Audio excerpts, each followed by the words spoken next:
सुबह सुबह जो बाग से मैं घास काट के लाता हूँ, वो आते ही हम सुबह सुबह ही अपनी बकरियों को खाने में नहीं देते। वो घास हम शाम को बकरियों को खाने में यूज करवाते हैं। तो बस इसी काम के लिए मैं आ गया। मैंने बिछा लिया कपड़ा, उठाई फट्टी रखी और साथ में लिया हाथ में गंडासा। तो बस अब घास काटना शुरू कर दिया है। घास को हम बारीक बारीक काट के ही बकरियों को देते हैं, क्योंकि अगर हम इनको साबुत घास दें तो ये जाया करते हैं and I can't afford waste it. आपकी बकरियों का तो मुझे आइडिया नहीं है, बट हमारी बकरियां माशाल्लाह घास बहुत ही शौक से खाती है। ना सिर्फ बकरियां बल्कि बकरे भी एंड इवन ये छोटे बच्चे भी बड़े ही मजे से घास इंजॉय करते हैं। अब मैं आया बकरों की खुली साफ करने के लिए, लेकिन हमारा ये जो बकरा है ना, ब्लैक फेस वाला, ये काले मुंह वाला जो है ना, ये बहुत सींग मारता है। ये इसकी बड़ी गंदी आदत है और इसके सींग इतने नोकीले हैं ना कि मैं आपको क्या ही बताऊं। और दूसरा बकरा जो है हमारा, उसकी गंदी आदत ये है कि वो कभी खुल्डी में चढ़ जाता है, कभी खुल्डी को सींग से उठा के इधर मारता है, कभी उधर मारता है। मैंने इनको इतनी बार समझाया है कि बच्चों, ये आप लोगों की खुल्डी है, इट्स नॉट योर टॉय, लेकिन वो मानते ही नहीं। वो कहते हैं नहीं, ये हमारा टॉय ही है। आप देख भी रहे हो, मेरे साथ जबरदस्ती करना ये अपना अव्वलीन फर्ज समझते हैं और बड़ा अच्छे से अदा करते हैं अपने इस फर्ज को। लेकिन खैर, मैं भी हार मानने वालों में से तो हूं ही नहीं।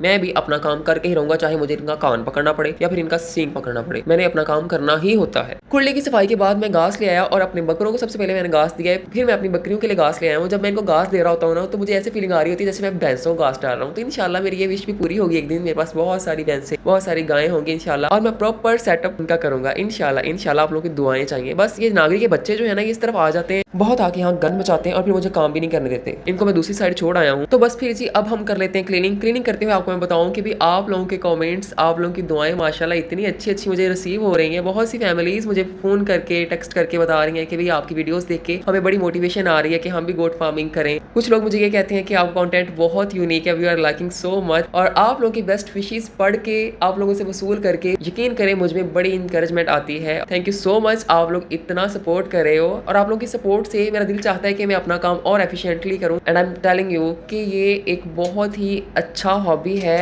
It's too relaxing. ये बस जब आप करोगे ना, तो आपको तब आइडिया होगा हाउ मच रिलैक्सिंग। जी, अब मैंने सोचा कि आपको अपनी बकरियों को खाना खाते हुए दिखा दूं। ये घास बहुत ही शौक से एंजॉय करती है माशाल्लाह, बिल्कुल भी नाक मुंह नहीं चढ़ाती जैसे मैं चढ़ाता हूँ, क्योंकि मैं बहुत ही सिलेक्टिव चीजें खाता हूँ। मेरी स्मार्टनेस का राज भी यही है। उसके बाद जी आ गया मैं मिल्किंग करने के लिए। तो बड़ी बकरी हमारी ऑलमोस्ट ड्राई हो चुकी है, लेकिन इसका थन साफ कर ही देता हूँ। जितना भी दूध बड़ी बकरी का होता है वो निकालता हूँ, फिर आधी मिल्किंग जो है नागरी करता हूँ और वो बॉटल्स में दूध फिल करके अपने मेमनों को पिलाने के लिए आ जाता हूँ। ये मेमने बॉटल्स को देखते ही इनको हल्का सा खड़काऊं तो भागे आ जाते हैं और डांस करते हैं तरह तरह का, जो कि आपने देखा भी है। बस दूध पीते हुए बहुत प्यारे लगते हैं माशाल्लाह। एक मेमने ने दूध खत्म कर लिया था, तो ब्लैक मेमने कहती कि मुझे ही पिला दो। उसके मुंह में खाली निप्पल डाली तो वो भी निप्पल चूसना शुरू हो गई। देन आके मैंने बॉटल्स को वॉश किया और अंदर रूम में रखाया।